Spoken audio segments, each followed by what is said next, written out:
Dean, I know, I have trouble remembering names. And I say, what do you mean by that? You mean that you meet somebody one day and then you see them 3 weeks later and you can't remember their name? And they say, no, I mean, I walk up to somebody, they say their name, I say my name, and then, poof. Their name just disappears. And you know they just said their name. And in that situation, we really think that we actually have trouble remembering names, but I don't think that's true. I don't think we truly heard the name in the first place. See, my goal is sincere. I want to deliver a solid first impression. Let's say it's on Leanne. I want to deliver a solid first impression, but I'm thinking about me. I'm thinking about my eye contact and my handshake and all this stuff, and I'm not catching the most important word in this conversation. Not the most important word to Leanne. Leanne already knows her name. I'm the one who needs Leanne's name. And there's two things that happen here. We talk a lot about the first one. If I don't have Leanne's name, then I don't get to use Leanne's name throughout the conversation, so I'm not building a good rapport with Leanne. But the second thing that happens, I think is equally, if not even more damaging, is that now I'm sitting here looking at Leanne, and in the back of my mind I'm going, what is her name? What was her name? Man, I'm stupid. What is wrong with me? Lelula. Oh, man. Yeah.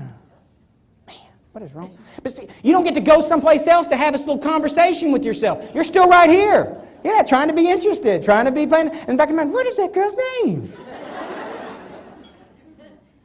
See, it'd be much easier if it was a guy, you know. If it was a guy, guys we know, we got the dude. Hey, man. Dude. Yeah. And there's all sorts of things. We know all the little tricks we're supposed to do, you know. If we don't catch somebody's name, we know them. You're supposed to ask for their card. Look at, oh, hi, Leanne. Yes, good. Hi, yes. Or we can introduce them to somebody else. Hey, yeah, hold on a second. Come and meet this person. Yes. Y'all introduce yourselves. Say hi. Good people. Y'all good people. But we had the chance. You knew this. I knew she was going to say her name. It's not like she snuck it in on me. It's not. What'd you just do? Did you just say your name? I was not ready for you to say your name. You need to give me some kind of sign or something. But so we know it goes right with the handshake, right? I mean, we know when you get together close to somebody, they're gonna, what are you doing? You know, it's automatic, right? I'm going to shake that hand. You put it out there, I'm going to shake it, right? It's the same thing. They throw that name out there, and we know how important the name is. I'm not trying to sell anybody on trying to tell you how important the name is. Everybody knows how important the name is. The problem is we remember just as soon as it bounces off our chest and plops on the floor. And you're looking at it and going, I was supposed to have that right there. Throw it again. Throw it again. Come on. Get me in, Coach. That's the reason I put together what I call the name game. It's a 4-step process. Here are the 4 steps. The first step is to prepare to catch the name. Prepare to catch the name. We need to be up there going, okay, no surprise, name's coming. What's the name? Prepare to catch the name. The second step is to repeat the name back to that person in the first sentence you say back to them. Leanne, nice to meet you, blah, blah, blah, whatever I'm going to say. All right? The third step is to repeat the name naturally throughout the conversation. Leanne. Leanne, Leanne, Leanne. Leanne. That's 2 syllables, isn't it? Leanne. I'm just Dean. That's just one. Leanne. Leanne. They're not going to do that. And the 4th step is to repeat the name when parting. Repeat the name when parting. But I'm much more interested. It's not just about that rapport builder. It's also that you can come in with as much personal curb appeal, with as much aura of inevitability that you're going to help people out, that you're in a great mood and everything, that everything's rocking your way. And then all of a sudden somebody tosses the name and plops on the floor and now you're all skid. We've all been there. All of a sudden our curb appeal has diminished. Now we're thinking, what is wrong with my noggin?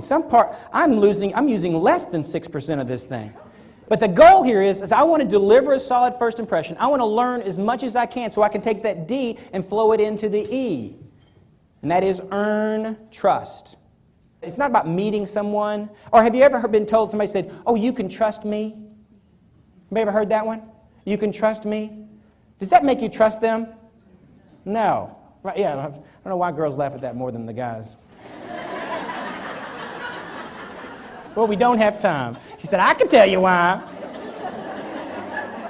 I can sum up this whole thing. Went through the code, the C, the O, the D, and the E, create personal curb appeal, open face-to-face relationships, deliver solid first impressions, and earn trust. But I can sum it up in 2 words. And I'm sure you're like, well, why didn't you start with that? Be progress. Be progress. Be progress. Thank you.